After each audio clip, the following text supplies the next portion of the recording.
DDG episode 66. My name is Dave Hunt, and I'm joined by Michael Swick.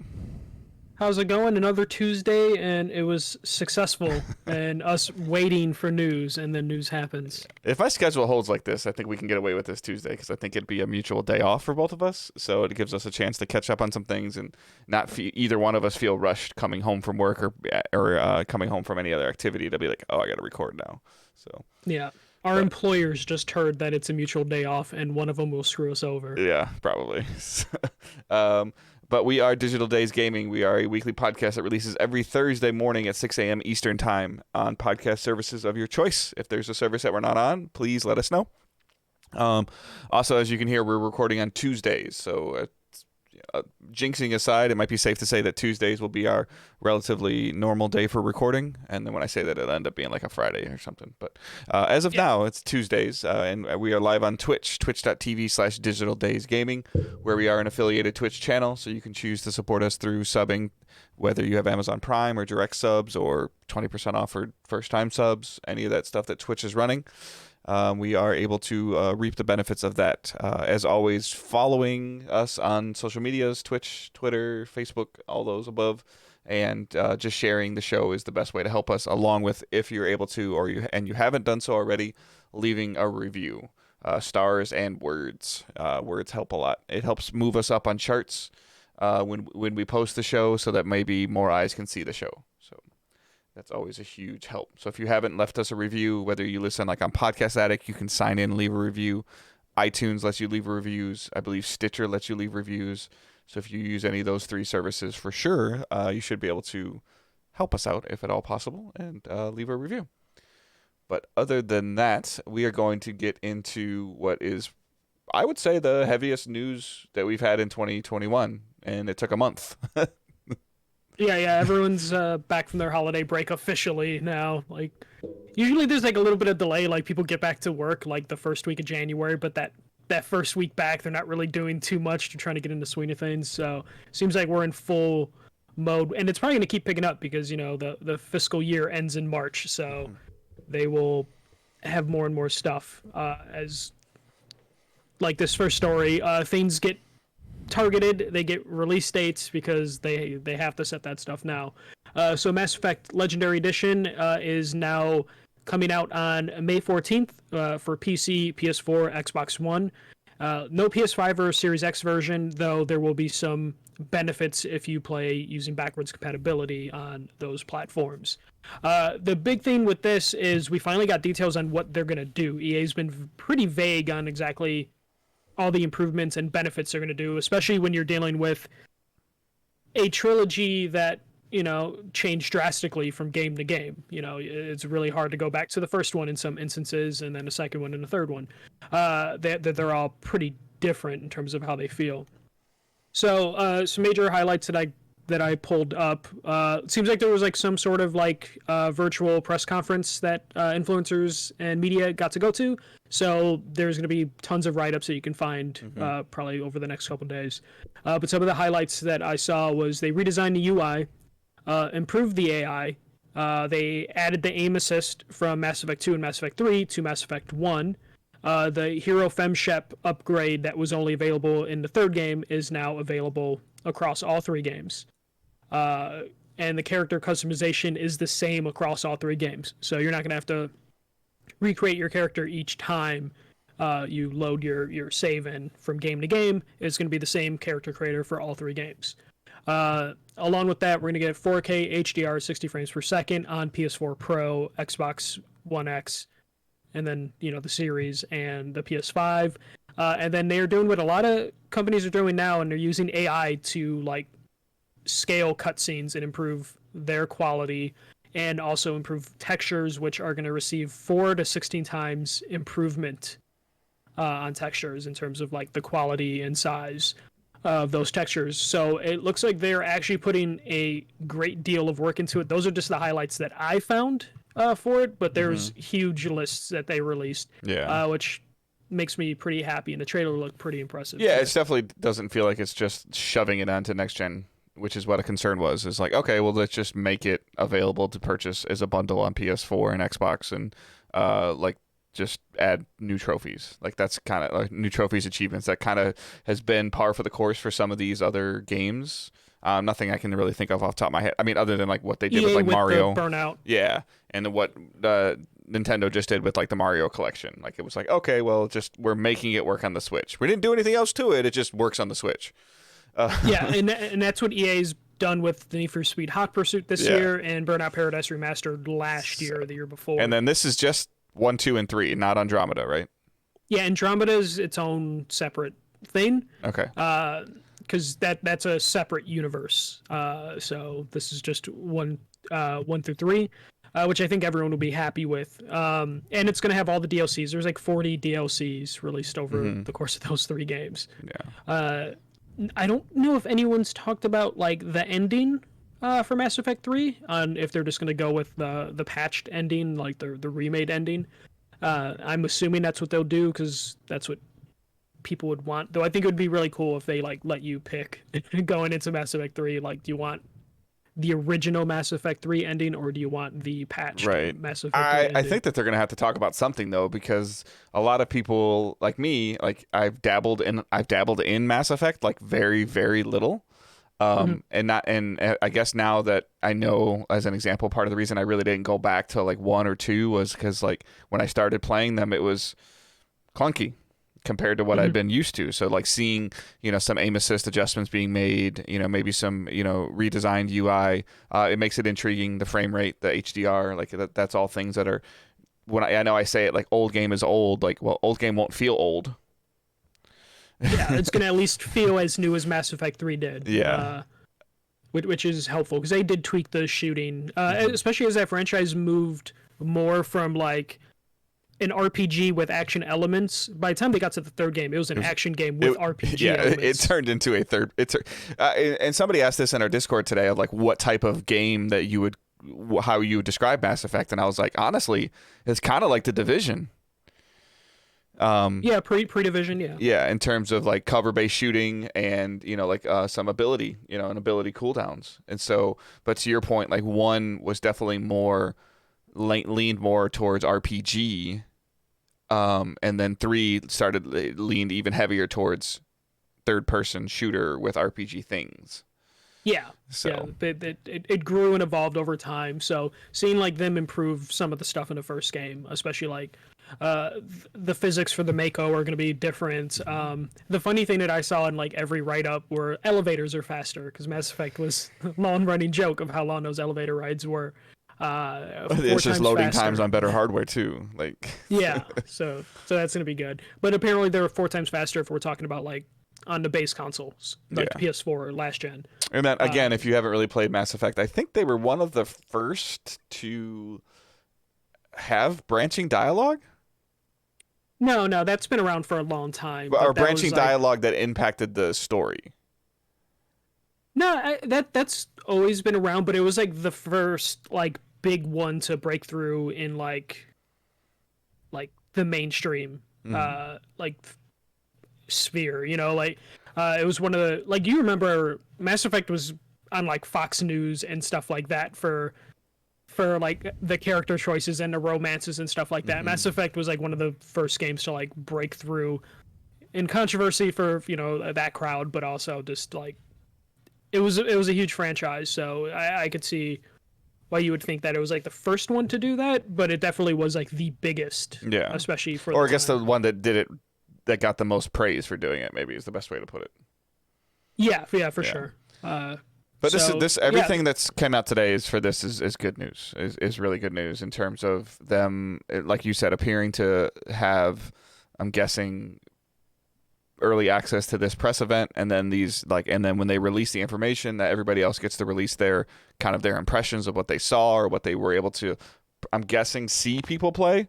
So they got to see like what we call like a hands-off presentation, and however long it was or wasn't. But this also, when they do stuff like this also means that the company's confident in what they're releasing versus like, let's just kind of put this out here and see what happens. I'll bring up Hot Pursuit again. Hot Pursuit, this kind of like, we're just going to remake that. We didn't hear anything, see a trailer, and then they just released it. Yeah. So that was was surprising. That was nice. I've never played through all 3 Mass Effect games, so this will probably be my first dive into that franchise.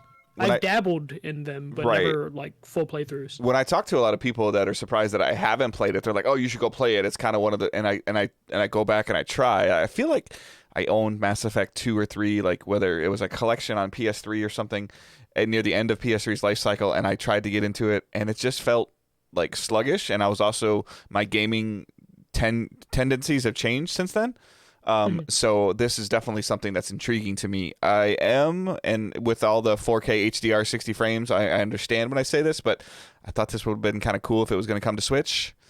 But it's not. It doesn't appear, at least right now, that it's coming to Switch. Yeah, EA has a weird relationship when it comes to Nintendo. So I think this would be something that would be really cool to be on the Switch, because like I could see myself playing this game like on a long car ride, as you know. But it's definitely something that's piquing the interest. And at this point in time, if you haven't played the Mass Effect series at all, or you're thinking about going back, just wait and get this, because I'm assuming this is going to be $60 or $70, and you get all the games and all the DLC. So. Yeah, it's going to just be a $60 package for all this on the PS4 and Xbox One. All right, move on to the next story. I just put this in here just because we've been talking about Microsoft and ZeniMax forever now. But people have been wondering, like, hey, when are they going to start announcing, specific games? When are all this stuff's going to come to Game Pass? And the big key was the deal's not over yet. So the next hurdle for this deal to close is Microsoft needs to go to the European Commission board, and they need to get approval on this deal. And they have a date set for that, and that's March 5th.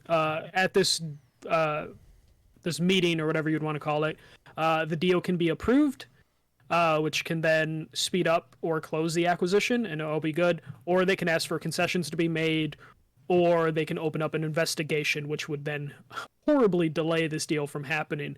But I just decided to put this in here just so we can not talk about this deal until after March 5th. And as far as I know, I believe they've already cleared whatever hurdles they needed to clear in the United States. So I think this is the last major hurdle they need to deal with before they can officially say they own it and then throw all the games on Game Pass. Yeah, which, I mean, like today they announced that Wolfenstein's coming, like New Blood is going to be on Game Pass. Yeah, Youngblood. Sorry, excuse me. So it's just kind of like every time there's a new Game Pass announcement, I feel like there's another Bethesda game put on there. So yeah.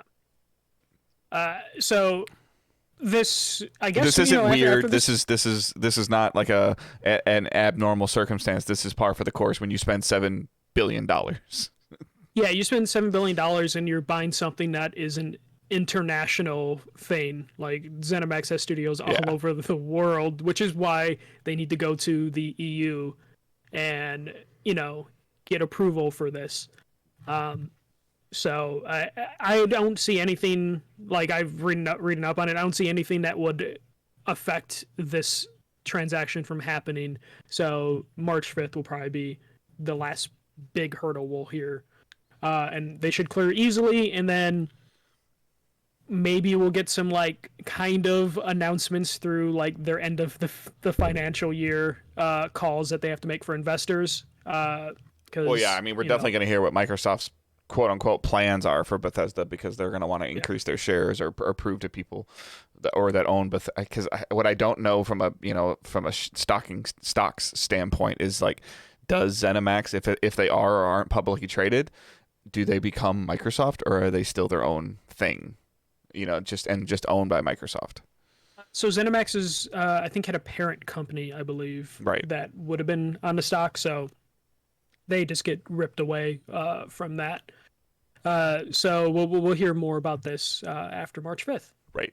All right. Here's one thing that it's good reason why we record on Tuesdays now, because this just came kind of out of nowhere. EA Sports just tweeted out an EA's image. being EA. Yeah. And they tweeted out an image that college football is coming back. So EA Sports has inked a new deal. What is it? The CLC? Yeah, it's the college licensing thing. This is a deal that is not linked with the Players Association. This is for them to say Clemson Tigers or Alabama Crimson Tide. Like, this is them getting access to the licensing, the stadiums, the mascots, the colors, the traditions. This is all stuff that I guess prevents people from just putting Alabama Crimson Tide on a T-shirt and selling it on the corner. Yeah, so this gives them the rights to the FBS schools, traditions, uniforms, playbooks, among other things, and there'll be over 100 teams included in this deal. But they did say, as of right now, no players' names or likenesses will be in this game, and I don't see that changing in the foreseeable future. It never was in the game. Yeah, but there was issues with, like, you knew which players were in that game. Because of custom like, rosters. Custom rosters, but also, like, you knew the quarterback for this team was that quarterback, even if it said, like, a generic name. No, well, first of all, they never actually even had generic names in there. You could choose to put randomized names in the game. But they were always referred to as like number 12, number 24. Yeah. The thing that some people got into with it kind of came into the custom roster standpoint, where people, and still to this day, do this. They adjust the rosters, and like as an example, Michigan's quarterback, could be a 6'4" white guy with blonde hair, and the game would purposely make somebody 6'2", African American, and have braids. But the community that surrounded this game would go through and essentially make custom rosters for all 100 teams and update them with the player ratings and the numbers and the likenesses and the names. And anybody could easily go and download those rosters. They were made available. There was Operation Sports Forums still has rosters for NCAA 14 that's on PS3 and 360 that are consistently being updated. So the thing that everybody feels is making this possible is the players now, like certain states and the NCAA is looking at allowing players to profit off of their own personal likeness. Mm-hmm. But I don't think that this is going to factor into that at all. No, it would be too expensive for EA, which is why EA kind of got out of it, because that's where college football looked like it was heading in 2014. Yeah, well, they got a lot of lawsuits from people, and they tried to point the finger at custom rosters, which in truth is the correct answer, but the judges ruled that, well, you allowed them to make custom rosters, so you allowed this to happen. Yeah. So, and it was always weird because like they would have cover athletes, and those cover athletes technically could have still been with that team, and they can't earn money from being they were all graduated players that were cover athletes. Yeah, but were they able to earn money off of that? They got paid because it's very similar to like a player's like declaring for the draft and signing with an agent. They are no longer considered an amateur. So as long as that player had declared, like the last cover athlete was a Michigan quarterback, Denard Robinson. He was already had announced he was leaving the school, and typically if like as an example, the best example I can give right now would be the cover athlete for this year's game coming out in August would most likely be Trevor Lawrence, the quarterback from Clemson, who's going to be the number 1 pick in the draft in like 3 months. Tim Tebow had been on the cover, and it was after he had already left the school. It's like the player does something really well in December, January, and then the game that comes out in August, it's like usually like the Heisman Trophy winner would be on there typically. But there was never a athlete on the cover that was still currently playing the game in college. Okay. So.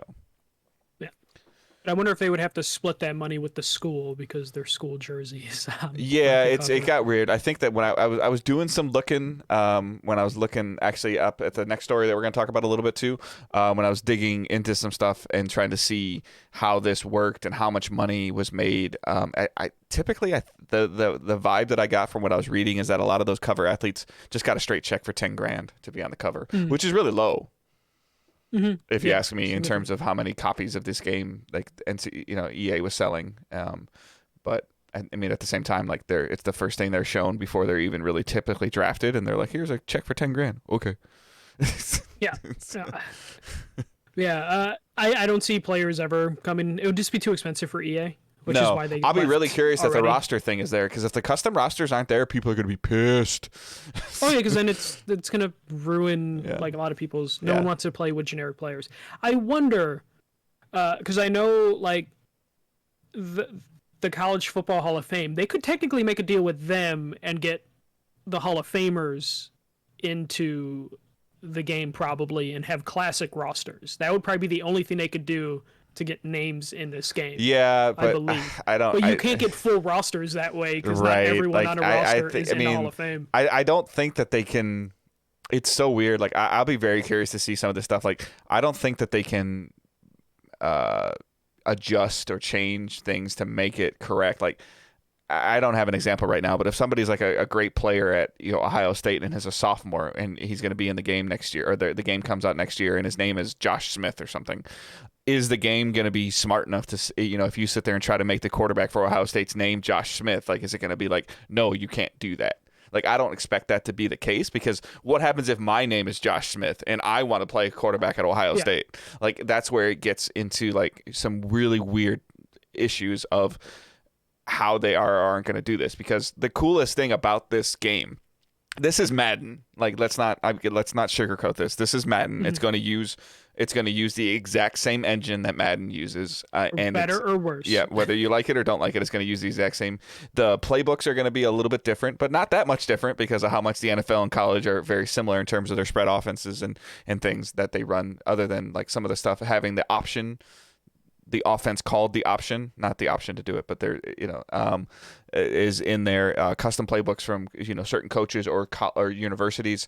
But the real fun that comes from this, and I did this for years myself, is the online play, the online dynasties of picking University of Minnesota and having to recruit new players. And after like the first 3 or 4 years of your dynasty, when you are truly relying on the randomization of the game, creating these players, and then you finding these players in high school and convincing them to come to your school, and going against your buddies.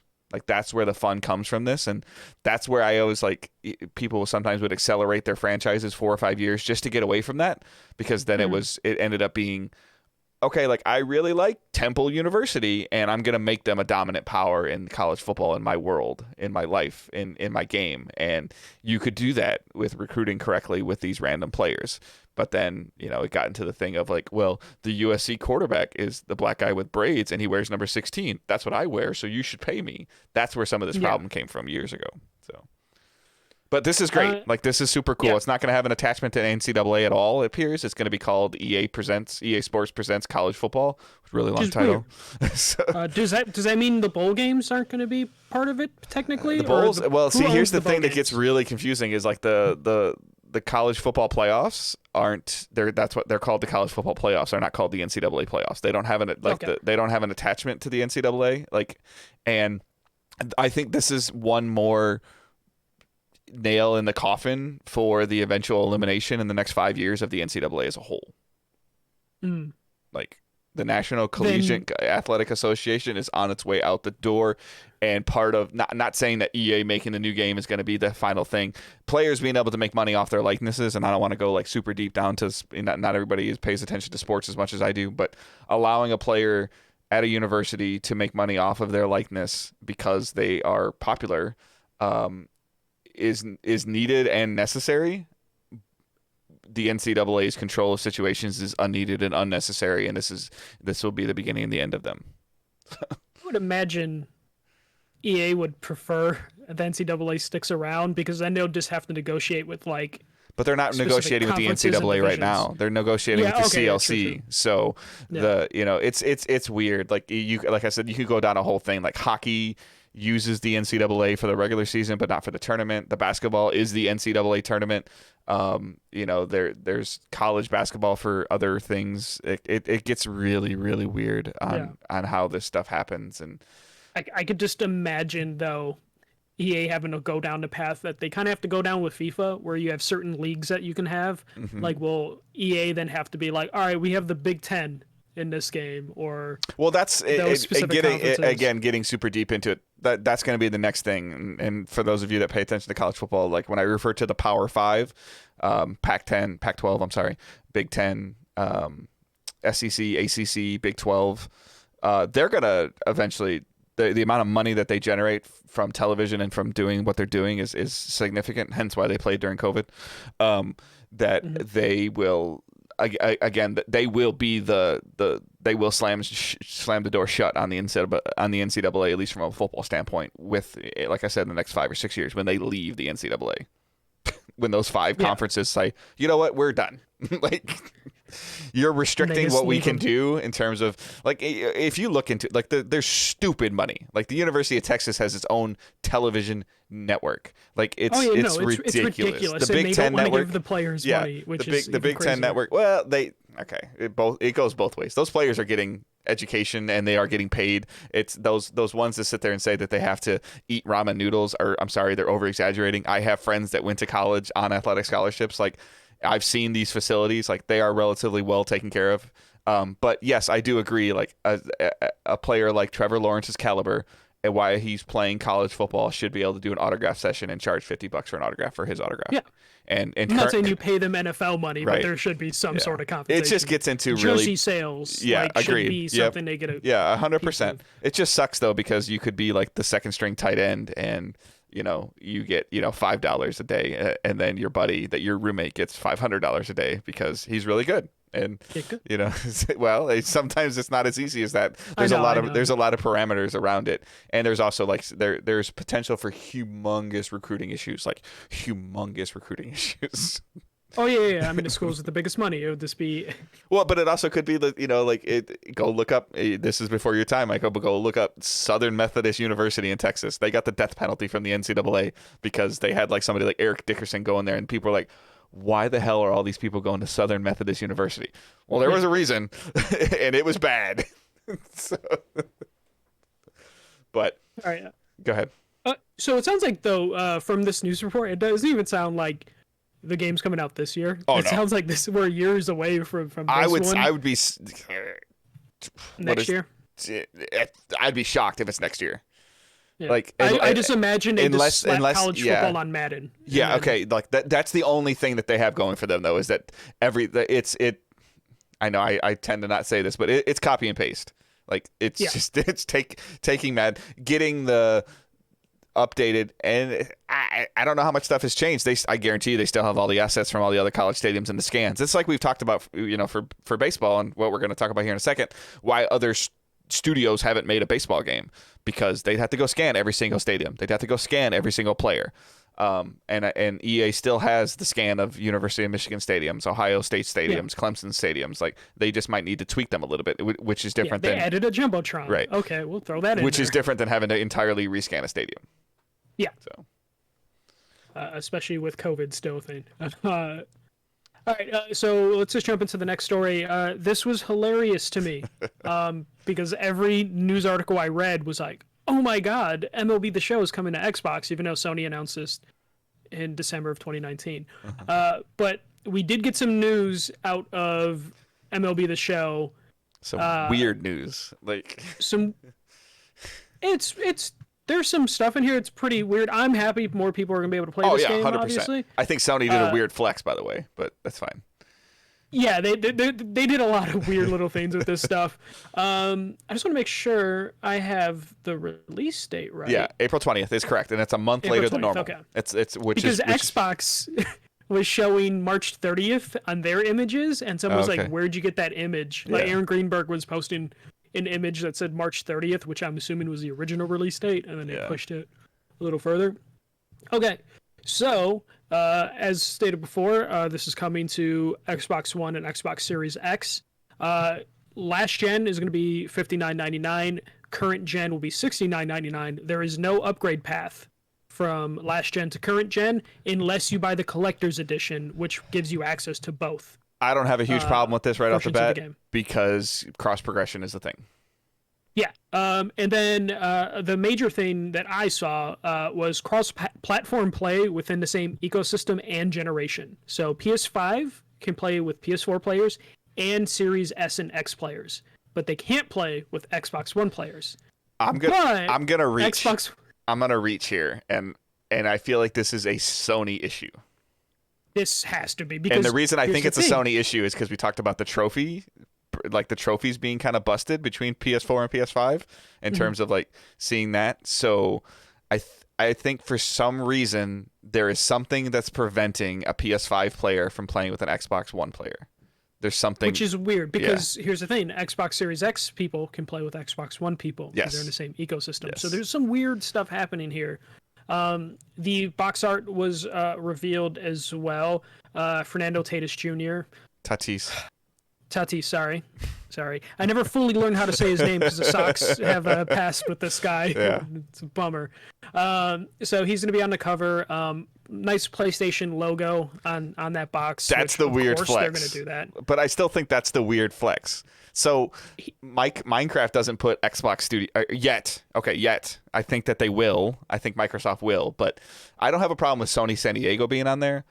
And yes, they are a PlayStation Studio, and Sony has just... They rebranded for that. Yes, I was going to say, Sony has just named themselves PlayStation Studios, and as well as I feel like Microsoft recently just kind of started calling them all Xbox Studios and kind of made their logo and stuff for them within the last year. I kind of did some digging around, like Minecraft Dungeons box art doesn't have Microsoft's logo on it anywhere. It's fine. It's fine that it's there. I think it's well needed and regulated, and it's fine. I just think it's a weird flex. Like, it's give credit to your studio. Like, yeah. Here, the thing I think, so I just played a game that was a PlayStation Studio game earlier today, and PlayStation has like the coolest sizzle, thing where it's like the PlayStation Studios logo, and as it's basically the Marvel, MCU logo thing, where as it's going through the letters, it shows you like Ratchet, Ellie, Nathan Drake, Kratos. I'm guessing that will be in the show because it's their branding. And as long as they continue and go forward with this, as long as this PlayStation Studios logo shows up on the next Naughty Dog game and the next Sony Bend game, the next God of War game, that's fine. But if this logo is only showing up on their MLB game because it's cross-platform, I just think it's a weird flex. But it's their logo. It's within their rights. They're totally fine doing it. And I'm sure that there's somebody that's sitting there cackling because there's a PlayStation logo on an Xbox game, and you got problems. But that's fine. Well, get ready, because if Microsoft doesn't like this, Deathloop will have a Microsoft Studios logo. Right. Yeah. and like I said, it's fine. It's well within these companies' rights to do. And I just feel like as long as you stay consistent on when God of War comes out, it has that same PlayStation Studios logo on it, which I will say it will. I'm good. Yeah. So I'm just happy with the cross-platform play. That's going to be really good. Yep. Though I hope Xbox players know that MLB has sometimes always has broken-ass online. 2 years ago was the last one I played. I was able to get into some games and finish some games. Yeah. So I'm hoping I've always had success playing against a friend of mine. Like somebody on my friends list that I'm in a party chat with, I've always had success. It's and this is the same case with Matt. It's very, very hit or miss for just finding a random person to play against. And again, I can't even think of what it's called right now. Diamond Dynasty will be a much bigger deal. And this is great. This is great for Sony. This is great for Microsoft. Microsoft gets a great baseball franchise on its platform. Sony gets to sell substantially more copies. I'm actually surprised it's not Steam. We talked about this 2 weeks ago. Why no PC? At this point in time, why? We've heard that the PS5 and the Xbox Series are on par with PCs. Why is this not ported to Steam? That was weird, but I almost wonder if that's just a scale issue because they're asking Sony San Diego studio to scale more than they're probably used to. Johnny is a boy. MLB is strictly a single player game. I agree, but Road to the Show is the best RPG you can get on consoles. MLB the Show, even on PS3, MLB the Show would pop in on the top 10 NPDs. Yeah, top 20 selling game of the year. It would hit the top 20, top 25 best selling games of the year, and without a huge without a huge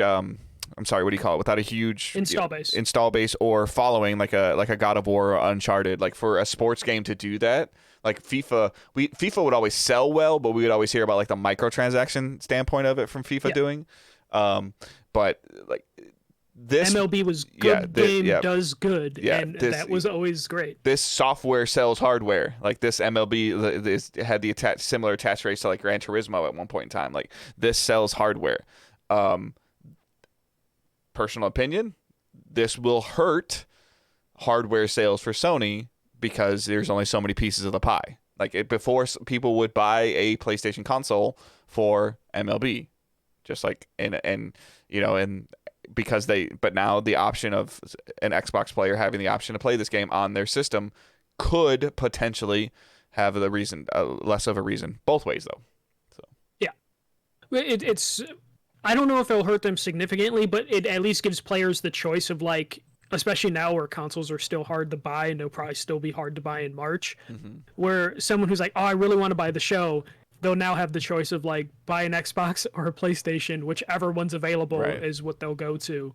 So I would imagine, I know manufacturers have to do this, like make sure you have enough inventory when a big game comes out. I would hope that Sony would be smart enough to be like, MLB The Show comes out, okay, we're gonna have pre-orders going on our Sony Direct site. Yeah, like, and that's ready to go for consoles. Johnny brings up a great point in chat too. He's like, he's happy for Sony San Diego, because now they might actually get a little bit more cachet when it's being talked about in terms of sports game of the year. A lot of times it gets put, away snubbed because it's console exclusive. Yeah, so. Yeah. All right, let's move on to. Still weird that it's coming out in April. Like I don't like why. Yeah. And towards the end of April too. Yeah. Maybe they're expecting the season not to start proper. But I don't see. You know what I don't see so far yet? I don't see the pre-order this edition and get to play 3 days early. I don't see that shit right now. Wednesday is when they're announcing their collector's edition. We're gonna get to that shit. All right. Don't worry, we're getting that shit. Like especially with the upgrade only being in PS4, PS5 only being in the collector's edition. All right.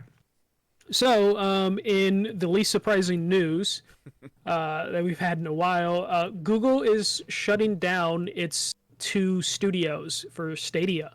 They had 2 studios? They had 2, Montreal and Los Angeles. They had bought the studio behind Savage Planet Journey. My cat's behind me now. And... they were talking about making AAA games. They hired Jade Raymond of Ubisoft and EA fame to be the creative director. She is leaving because they're no longer going to be creating anything. Hold on. My cat is trying to crawl on my keyboard. Sorry. So they're going to close down those 2 studios. 150 developers will be impacted by this. Google did say that they will try and find new roles for them at Google. But that's one of those things where it's like a lot of people went there to make video games. And if Google's not going to make video games anymore, those people are just going to leave. Like, I'm sure coders can get a coding position at Google and be happy. But like, the art people at those 2 studios, they're gonna go away. Yeah, it sucks. Yeah. Like this is terrible. But at the same time, like I'm fascinated because, and I saw some of this over like last night. Like, what was promised to these people to come to do this? Like because you had to presented some plan to them that now as Google is like, this is what we were so worried about was that. Oh, this isn't working and we're done. But at the same time, we figured that any company in the world that had the money just to, we're watching 2 different scenarios. We're watching Microsoft just throw money at a situation to fix what's considered to be a problem.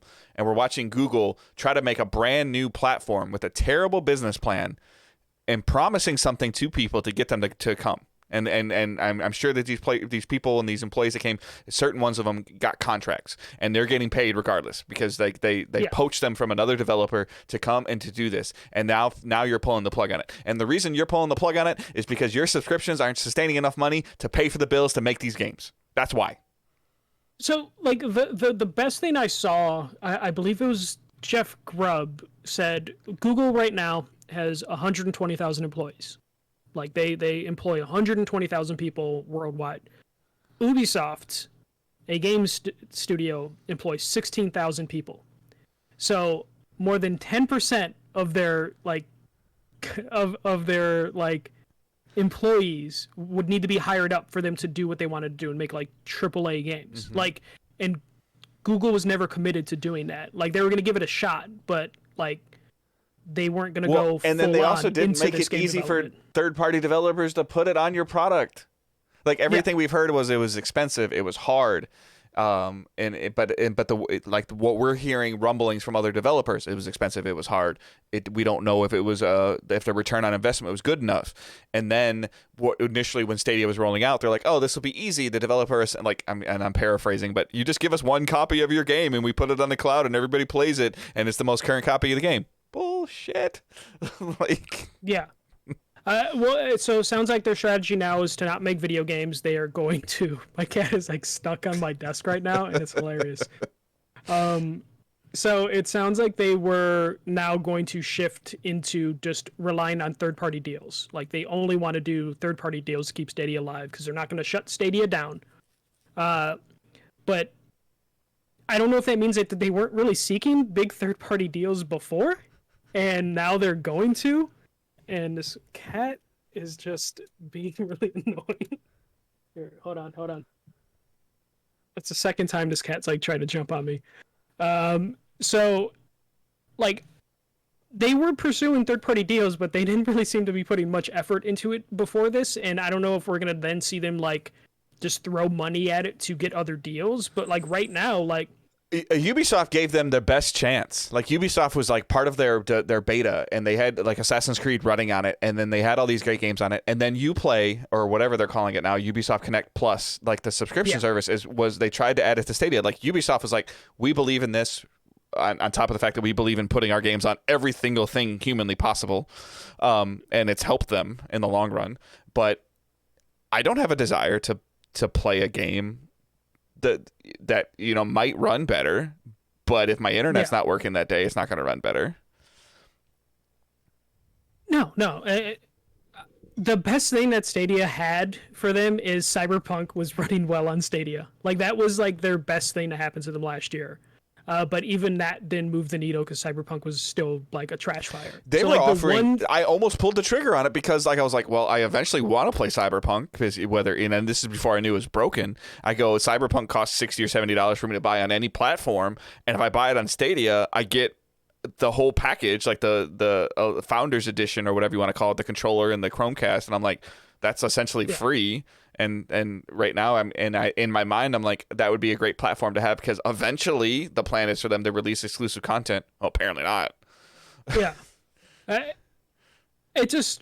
don't know what the hell like Google's gonna do, and like the idea that they're still like saying like, oh, don't worry, we're still gonna charge a monthly subscription, we're still gonna keep this going, we're just gonna get third parties to sign on board, but it's just like everyone is being bought right now or signing exclusive deals with Game Pass. I guarantee that there's gonna, like, Microsoft at this point sees blood in the water, and they already know that the day Amazon's that they release xCloud on PC.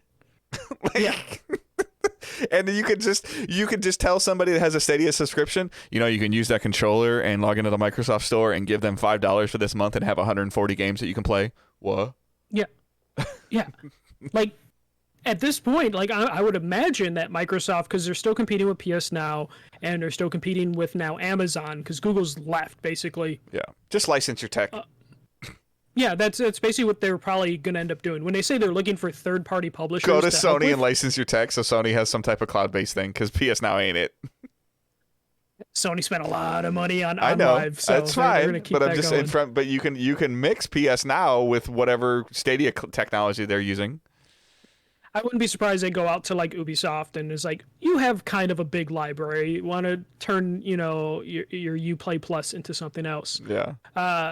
So I expect Microsoft now will probably sign, even though they don't really have to, exclusivity deals with like Game Pass stuff, to where it's like, hey, this doesn't make it on PS Now and and on Game Pass sort of scenarios, and then Amazon does whatever they want to do. But yeah, I don't see Stadia really surviving. Like, honestly, like, even though they'll gladly take your money for $10 a month. Well, they better up your benefits. But they probably won't, because they have enough people that are diehard Stadia people that were like heartbroken last year who are still probably going to put $10 into this is nerd fandom stuff. There's someone who's dedicated their life to Stadia, and they'll gladly take those people's money and not give them anything really to benefit them. The biggest problem that I have right now, and this is I heard this and it registered with me very well, is like, why would I pay $60 for Darksiders 5 on Stadia when I can pay $60 for Darksiders 5 on Xbox or PlayStation, and I can play it when my internet's bad? Yeah, especially now, like. You would be crazy to buy any game on Stadia right now, because you lose that right to that game as soon as Google's like, that's DRM. That's DRM in its finest, folks. Yeah, like, and maybe some developers will be nice and issue you a Steam key, but that's not a guarantee. So, but then you have to worry about if your system's strong enough to run it. Like, yeah, depending on what games are. Because that's supposed to be like the caveat for it is, and then plus, what if you have a Google Chromecast and you play it on your TV and you don't have a PC? Like, are they gonna be like, well, all right, we're sorry. So if you message us, we'll send you a PlayStation key. I don't own a PlayStation. Oh, we'll send you an Xbox key. I don't own an Xbox. How about Steam? On my PC. Like, can I just have my money back? No. The thing is, though, is I don't think it penetrated the market at all to be in those scenarios. Yeah. Most of the people that have played Stadia have we'll never see that data, but I want to know how many outright games were purchased on Stadia, not through the subscription, like not games you're playing through the subscription. Who went and paid $60 for Darksiders Genesis on Stadia? Yeah, who did Cyberpunk when they found out none of their hardware can run Cyberpunk? Who went out and was like, all right, I guess I'm buying it on Stadia. But yeah. RIP the Stadia Studio. Sucks for the people that are losing their job right now. Jade Raymond just seems to be like, since she left Ubisoft, has just not been able to find like a studio to make games. She was working on a Star Wars game with Amy Hennig before she jumped to Google. And then the studio she left is not making a Star Wars game. Yeah. Yeah. So it's crazy, like how much, she's been around and hasn't found any, like, I'm sure financially it's been very successful for her.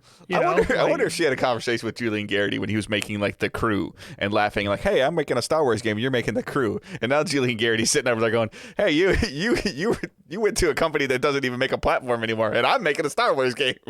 Yeah, like, I'm sure financially it was very beneficial, but I feel bad for like a creative who is like, sorry, I know I've interviewed Julian Garrity before, and I could see him totally doing something like that. He's hilarious.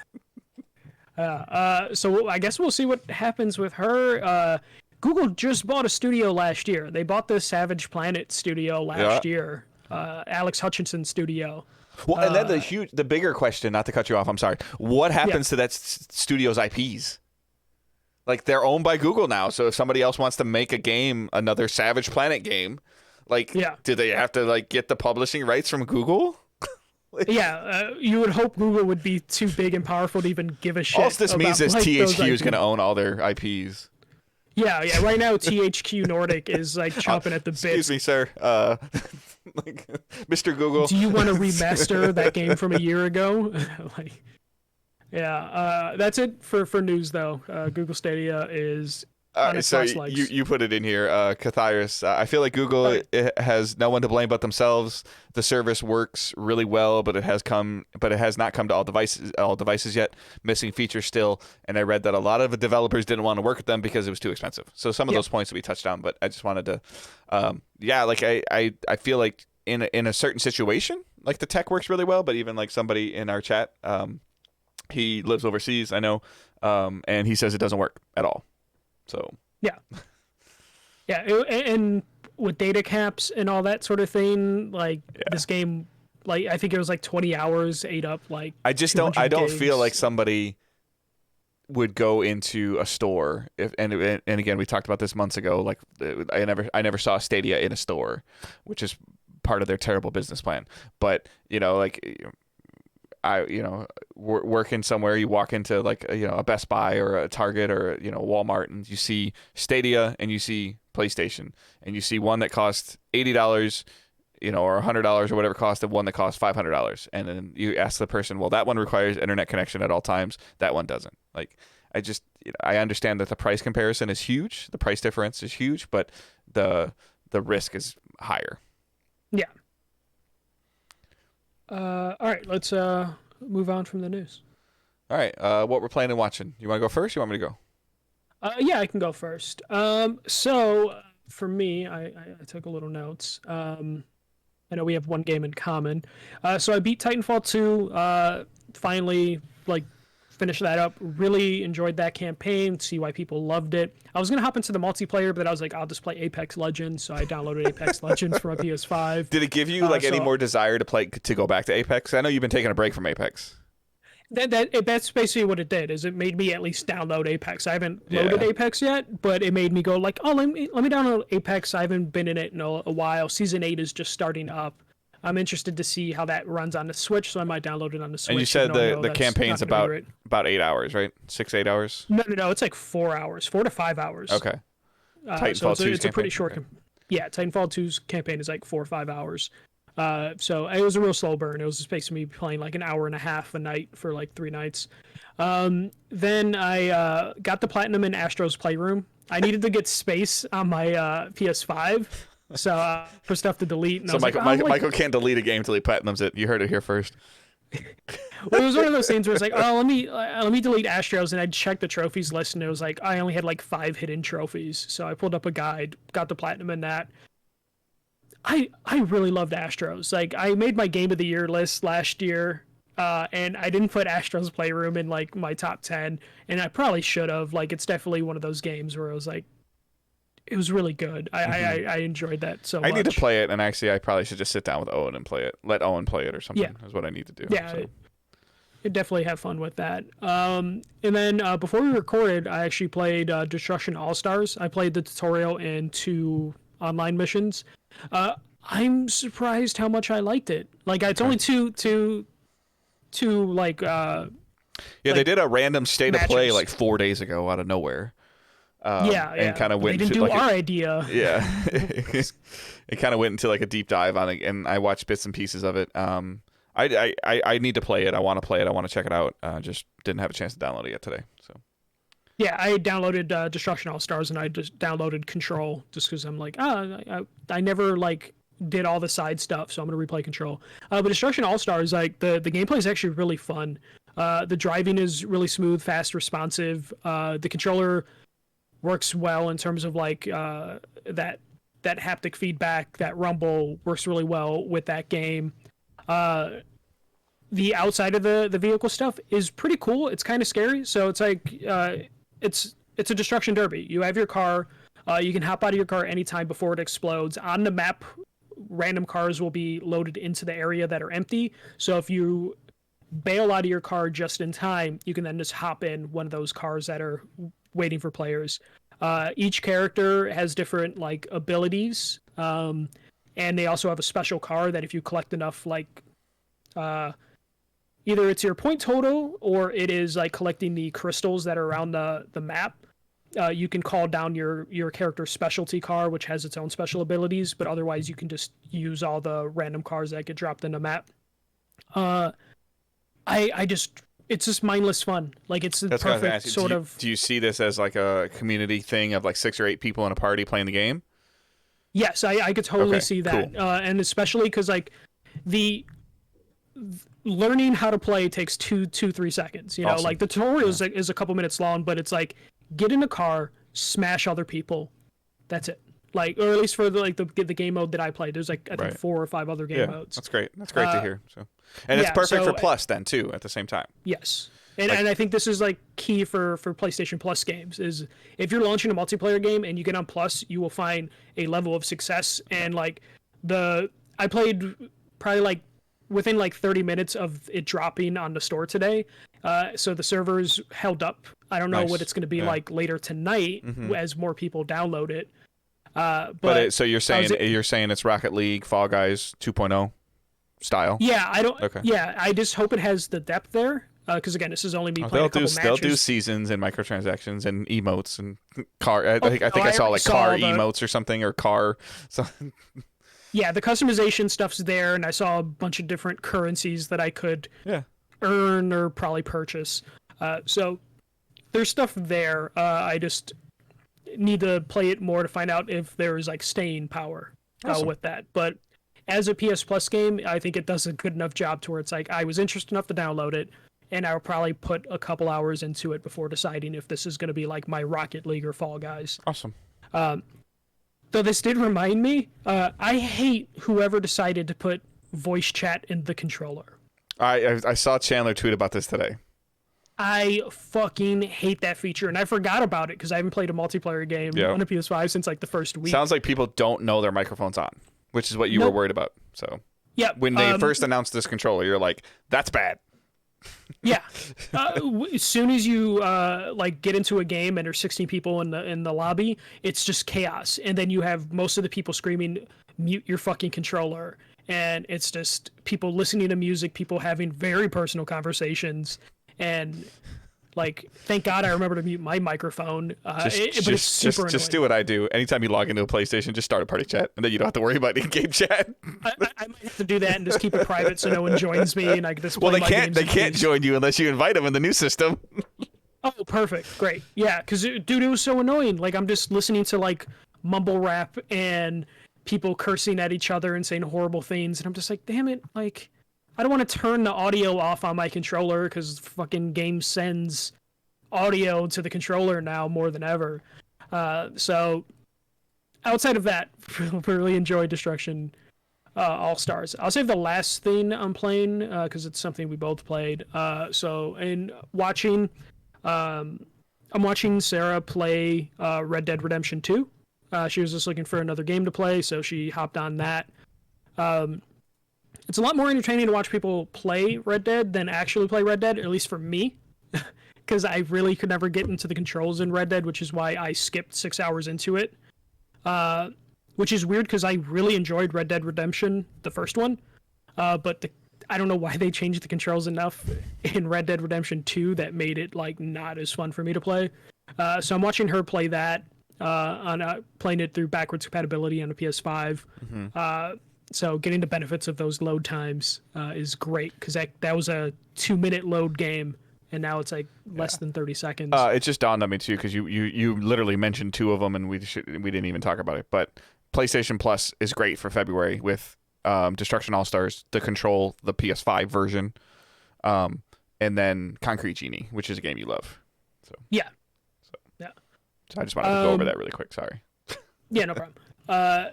So watching her play Red Dead Redemption 2 has been pretty fun. I play the Switch, play Tetris or something while she's playing Red Dead Redemption 2.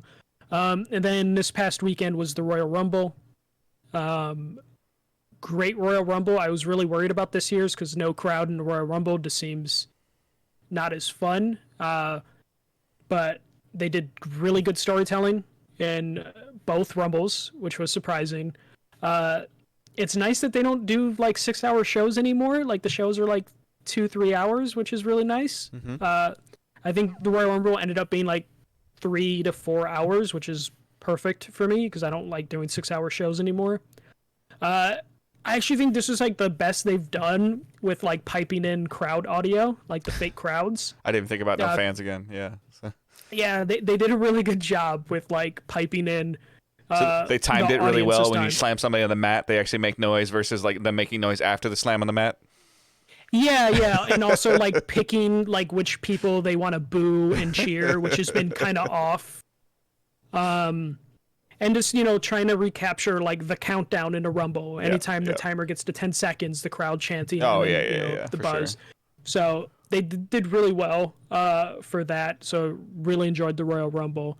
But the last thing I'll talk about, and then you'll talk a little bit more about it as well, is the medium. How far did you get? I believe. I don't want to spoil stuff. I'm still on the second floor, but I passed the second amount of bats. If that makes sense. I stopped when I got the shield. When I learned how to do the shield, and then I stopped, and I haven't gone back yet. And the only reason I haven't gone back yet is because I painted my living room that took 4 days. Yeah. Yeah. So the first time you get the shield, I've used the shield like 2 or 3 times now. Okay, so you might be like a half hour ahead of me. So yeah, half hour ahead of you. So I'm interested in this game. The story is intriguing enough. You're playing a medium who gets a mysterious call to take you to a resort, and since you can communicate with the dead, you help people pass on. I believe that's like the character's interest in going here. She learned how to help people cross over. Yeah. And she goes to this resort. This resort, apparently something horrible happened at this resort or this hotel, and I haven't learned quite what's going on. But I love the world design, and the character design is really great. Like, when you meet Sadness, I believe is the little girl's name, it's like kind of brutal. So far, the writing has been awesome. The dialogue has been great. Like, even communicating with her, I guess, the person that like took care of her that passed away, and then communing with Sadness. Like that's when voice acting and writing is spot on, it helps tremendously. Yeah, it's. I really think that's like top notch. The only problem is I don't feel like this is next gen. My game is crazy glitchy. The reason I stopped is so early on, Dave, when you're learning how to like transfer, when you absorb some power and then you're trying to turn on the elevator. If you remember that. Yeah. That's the second time it's the second time you've absorbed, right? Yeah. Are you talking about the out of body thing? Did you have a problem with the out of body thing? No. So the problem I had is I went to the elevator to like shoot out my power that I absorbed, and it had the prompt of like hit the right trigger to do whatever you need to do. I spent like 5 minutes on that puzzle because I thought I was doing it wrong because that prompt wouldn't go away. It turns out my game glitched and that prompt just got frozen there. So I couldn't see anything on the top half of my screen because that prompt was just forever frozen. So I had to reload the game a couple times and eventually it disappeared.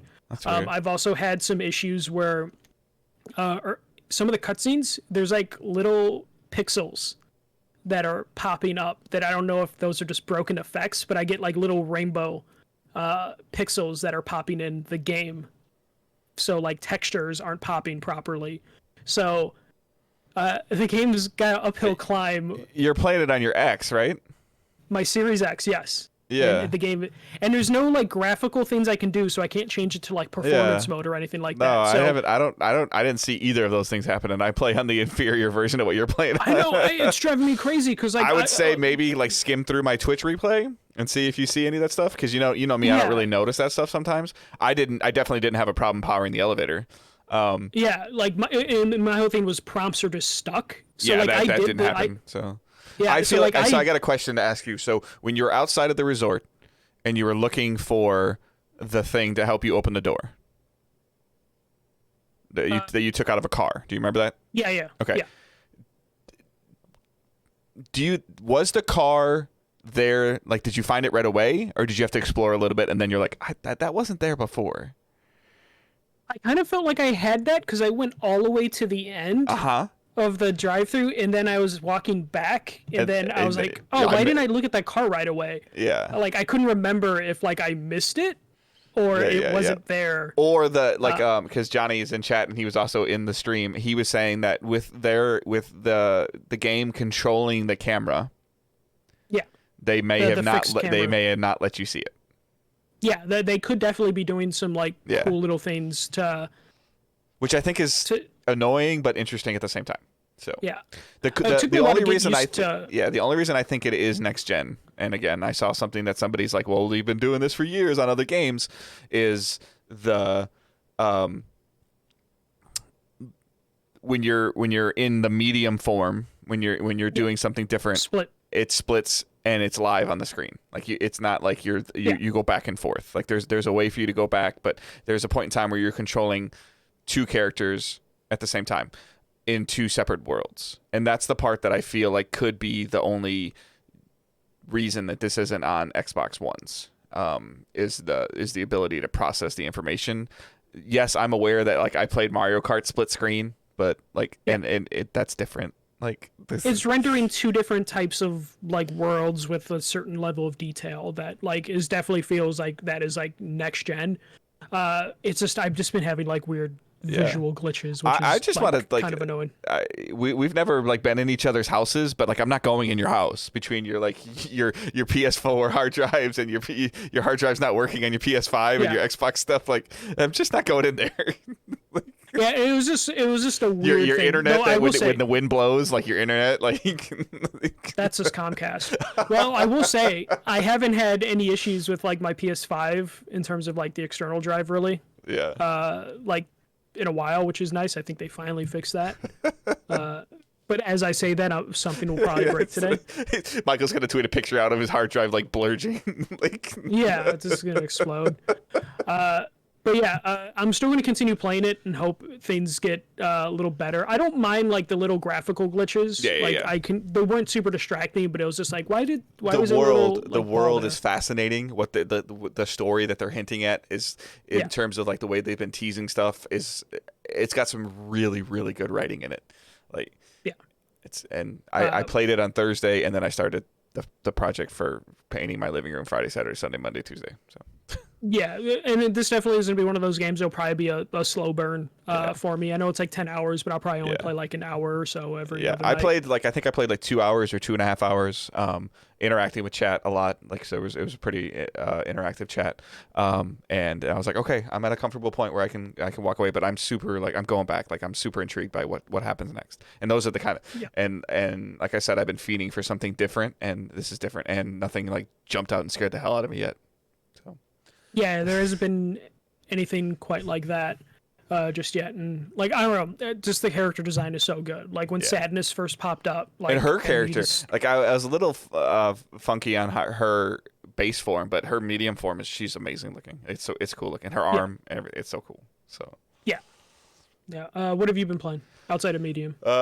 So medium, I did a little bit of Destiny stuff, just getting ready for the end of the season, start of next season. We got a new trailer today. There's some cool stuff. They're teasing some things, but Bungie's always great at trailers, so we'll find out if I'm gonna buy next season just to mess around with it and play it because I enjoy playing my favorite TV show. So, then I played Cyber Shadow on Game Pass as well. This is on PlayStation, I believe, also. It's a 2D side scroller. Looks like it has some Metroidvania standpoints to it as you kind of move around on the map. There's different chapters. It's very similar to Messenger, Mega Man style, Ninja Gaiden style clone. It's very, very, very good. I played it on my day off after recording for like 6 hours. So I think I'm on like chapter 6 or 7. I think there's like 10 or 11 chapters. It's awesome. I don't know how much it costs on PlayStation. I should probably look. If I had to guess, it's probably like $20. $20-$25. It's if you like those precision side-scrolling platformers with boss fights that make you frustrate you to no end because you make the smallest mistake and you die, but then the next time you get the perfect run and you get that exhilarated feeling for beating the boss. This is the game for you, and it looks cool. It's telling a very interesting story, and it just like graphically, it just the stuff that they've been able to do with 2D games now. And all the things that they're throwing at you. It was a lot of fun. It was frustrating, but I definitely want to finish it now. So something else random that I noticed too, and maybe you can speak to this, and I think it's interesting and weird at the same time. Xbox achievements aren't static. They could be at the top of the screen or the bottom of the screen. I haven't really. Oh yeah, I guess. Yeah, they do that. It might be because they don't want to interfere with what's going on the screen and be a distraction. So they might have some way of doing that. Because now that you say that, I'm like, I've seen them pop up at the bottom. I've seen them pop up at the top. So, it's just like, but I think that as in just those two games alone right now for me, like we've always talked about it, and I don't want to beat a dead horse, but like Cyber Shadow and Medium make 2 or 3 months of Game Pass worth it for me. Cost wise, like these are games that I probably would not have. I would have thought like Cyber Shadow's cool, and I would have been like, I'll get it, but now it's just there and I can play it, and I had a blast with it. I probably would never have bought the Medium unless it was being like raved about. And it would have been something. And right now it's not being raved about, but it's still being talked about as like an okay game. And I think that that's the double-edged sword of Game Pass is that it's there and people just have it, and so you're not going to see the people talk about it and the hype around certain things that happen. Hopefully that's different when like a huge game comes out, like an Xbox exclusive studio game comes out, because contrary to popular belief, Medium is not owned by Microsoft Studios. Blooper Team. Yeah, it's Blooper Team. Yeah. But I would say this is like AA.5 game for the Medium. Yeah, this is definitely like the biggest game they've done in terms of like Layers of Fear and stuff. But it's definitely like it's a great advertisement for Game Pass. Yeah. So, I watched WandaVision. Episode 4 was great. Yeah. Fantastic. There's a YouTuber that I watch usually afterwards. It's called like Heavy Spoilers. I think he does a great job of explaining things. So usually it's typically we watch WandaVision. We wonder if there's something in the 7.5 minutes of credits that we're going to miss. And we put Heavy Spoilers on, which is longer than the show we just watched. So, but it's definitely great. I'm very intrigued of the stuff that Disney is showing that could be coming in March with like the Mighty Ducks spinoff. It'll be worth watching. So, it'll be worth checking it out. My problem with the show with that trailer is I think the kid this looks stupid. Yeah. I don't know why. I don't know something There's about something that kid. else coming to Disney Plus in March too. Like another Marvel show. Winter Soldier. Yeah. Falcon, Winter Soldier. Yeah. And I don't remember the name of the movie that we watched. Ange. Oh, and then we watched. So after we watched WandaVision, with some of the stuff that was going on in it, we watched. We stayed up and watched Endgame again. Me and Sarah watched Age of Ultron just because that was like the only Marvel movie she didn't see. Yeah, Angela and I were talking about watching that because there's references obviously to that and of what's going on in WandaVision, but I don't think she really she didn't really feel like she was in the mood for that. And she doesn't have very good memories, good or bad memories of Age of Ultron. So she's like, I don't know if I liked that or didn't like that. So I was like, that's the reason why we should probably need to watch it again. Yeah, while we were watching Age of Ultron, I was just like, oh, this movie's like okay, but like Marvel movies after Age of Ultron got significantly better. Yeah. So Age of Ultron like has kind of the CG is kind of bad in Age of Ultron too. Okay. It's a little weird. Yeah. So I mean, it was just we were just kind of checking that out. She, just seeing a lot of stuff and hearing the stuff like we've been talking about for the last couple of weeks. Like I'm ready for Disney Plus to have 2 or 3 shows that come out every week that I want to watch, like maybe a Monday, Wednesday, Friday kind of thing, where it's kind of cool to come home, have dinner, watch a show, or like schedule the time to watch it. I do agree with the sentiment that I'm reading on the internet or seeing on the internet that people that are getting annoyed with the pacing of WandaVision just got too used to being able to binge their shows. Yeah. So. But I think we're gonna start seeing these networks move towards weekly thing as they try and keep retention. Yeah. Especially if you're a new service. Because what would happen, I can tell you right now, what would happen is that people would wait until like May or June, and they'd get Disney Plus for like a month, and they'd binge like the 4 or 5 shows they want to watch, and then they bail. So, so it's why HBO Max is saying those movies are only available for the first 30 days. So if you wanted to watch Wonder Woman 84, you signed up for it. You were disappointed, but if you want to watch the next thing that's coming out, like that Tom and Jerry thing that looks hilarious, like you're gonna have to re-up your subscription. So yeah. So, but. That's it for playing and watching. If you go on the Facebook group or on my Twitter, you can see all the painting that I've been doing. That was kind of my weekend. Is that we're getting a new couch soon, sometime in the next 4 months. We ordered it and we're waiting, and they told us it might be a while. We're like, that's fine. Then so that's kind of prompted us to get this painting done. And there was a lot of gold and brown in this room, and now there's a lot of blue and gray and white, and it looks fantastic. But that's it for me. All right. Questions and comments using hashtag #AskDigitalDays. Real quick, Randy put one in Discord. Have we heard anything about the expanded storage on the SSD storage on the PS5? No. Nope. Nope. That will be. Not at all. It'll be a firmware update that Sony announces in a blog post or spends like a whole day talking about it. But I wonder if they're working on a partnership so they can release the official. Oh, I'm sure that they are expansion. Yeah. But and they're gonna say like other results may vary, but this one with our logo on it, similar to MLB The Show, is the one that we want you to buy, and it's $245. Yep. And it will be that much because the Xbox card costs that much. So get ready. And again, when they do, wait a month, 6 weeks, let all the other YouTubers spend the money on 5 or 6 different drives and tell you which is the best one. Don't do it until the YouTubers do it. Yeah. Let them be the experiments who will buy 4 or 5 of them and then test them. And then Lebetsky on Twitter was just thinking about the closure of Killzone and the discussion you had, and I was thinking, why do you think that Sony put so much Killzone in the UI video of PS5 if they were just going to close it down? Any thoughts? Asked Digital Days.